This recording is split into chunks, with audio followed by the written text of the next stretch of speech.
Good afternoon, everyone, and welcome to the Piper Report. So, Trump, no doubt under the influence of the neocons, decided to put sanctions on Russian companies. It appears as if the new Cold War between Russia and America is escalating some more. If you would have read Trump's Twitter, I think maybe a month ago or so, every troll that was trolling him, that was obsessed with him, following his every tweet, always said, why no sanctions on Russia? Why no sanctions on Russia? And they tried to draw this inference between this connection between the Trump and Russia. And the reason that Trump is not putting sanctions on Russia is because he is no doubt colluding with Russia, which is just nonsensical, but they were using that. So it could be that maybe a big reason that there are now sanctions on Russian companies is due to, well, I guess, public outcry. It could be due to maybe Trump doesn't want to appear that he did collude with Russia, even though he didn't, even though there's no evidence for it. There is a common contention that he did, and it's no doubt being fueled by the mainstream media and those that just hate him in general, but either way, it's not right.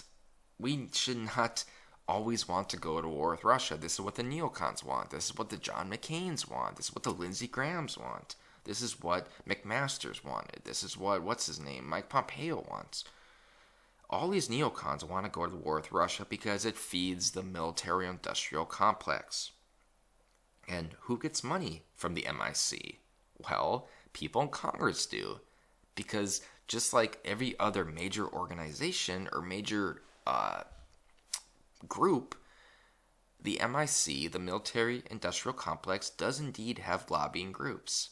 And they pay those in Congress to try to enact laws that benefit them financially and benefit them on a global scale, giving them more power, more influence, more prestige. And I strongly disagree with this. So,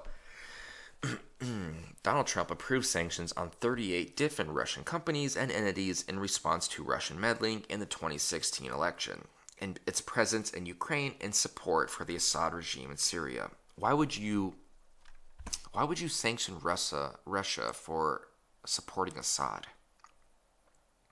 Without Assad, Syria would be destroyed by ISIS. Assad is not an enemy. It talks about it later, right here. It shows to prop up the Assad regime that kills little kids with chemical weapons. There is no proof at all that Assad used chemical weapons on his own people. There is no reason for him to. He was already winning the war. He was winning the war against ISIS and the terrorists in his countries. He was finally getting the UN off his back. By using chemical weapons, he completely reversed all of that. He gave the US and the UN more incentive to try to remove him from his presidency.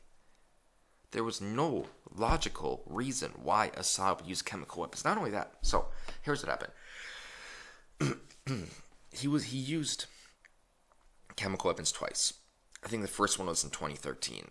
Well, on one of my videos, 27 admitted false flags, on one of them, Turkish members of the Turkish government admitted that it was actually them that used chemical weapons in Syria, and they blamed it on Assad. They blamed it on Assad to basically garner support. Stand by. Alright, sorry, I had a phone call. I forgot what I was going to say now. Oh yeah, about Assad, I guess. Yeah, I mean, I don't buy for a minute that Assad used chemical weapons, and there is proof that he didn't. There is a lot of proof that he didn't. He's being set up for a patsy to be overthrown, to basically to keep on supporting these puppet dictatorships, where we overthrow a country's leader that we don't like, to set up puppet dictatorships that think they support us, but they really don't. It's globalism. It's globalism on a vast scale. So Russia being sanctioned for supporting Assad is just insane. It makes no sense whatsoever. These entities include 7 Russian oligarchs, 12 companies they own and control, 17 Russian senior government officials, and a state-owned Russian weapons trading company, a senior administration official told reporters. Russian oligarchs will no longer be insulated from the consequences of their government, a senior administration official ominously declared. Another official told reporters that the Russian government chose to repeatedly interfere in the democratic process of the United States and our allies, stressing repeatedly that it is the Russian government's fault that this action is being taken. Okay. When you read this paragraph, it almost seems like we are led to believe that only Russia is guilty of trying to interfere in other countries' elections. It seems like the U.S. has never done that. We do that all the time. China does that all the time. Russia does that all the time. But we're only putting sanctions on Russia. We're ignoring China, but we do it ourselves. This notion that we are this beacon of hope and prosperity with honest elections and an honest government is just asinine. It's not true at all. Everything we are accusing Russia of doing, we do ourselves. Not only that, Russia is being sanctioned for working with Assad. Well, we actually funded rebel groups against Assad. Those rebel groups turned out to be ISIS. ISIS actually used weapons that we gave to them. We support terrorist rebels all of the time. But Russia wants to support Assad, someone who actually appears to be honest and trustworthy. And he's bad for doing it, but yet we can support ISIS. We can fund Al-Qaeda in Yemen, and that's all right. It's just hypocrisy at its finest. Russian oligarchs will no longer be insulated. I read that. The oligarchs include Oleg Depreska, who is a Treasury Department notes, has been investigated for money laundering and has been accused of threatening the lives of business rivals, adding, there are also allegations that Derepeska bribed a government official, ordered the burner businessman, and had links to Russian organized crime group. Again, sounds like something we would do too. Other oligarchs include Viktor Velksberg, Andrew Skok, Kirill Shamalov, Igor Rodenberg, something, and Vladimir Bogdanov.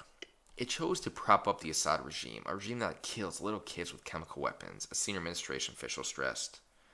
It's sad. It's sad that we are living in a world where we are trying to prop up this new Cold War with Russia. We're trying to have perennial war with Russia so we can feed the military-industrial complex, which then in turns feed those in Congress, which then in turns can sell their vote to the highest bidder. It's a sad reality that we live in. And that is why I think it's so important we drain the swamp, and that especially includes all of the neocons in Congress. Because you know that the neocons are indeed pushing for this. Yeah. It's sad. It's sad. We live in a new Cold War. And I'm done.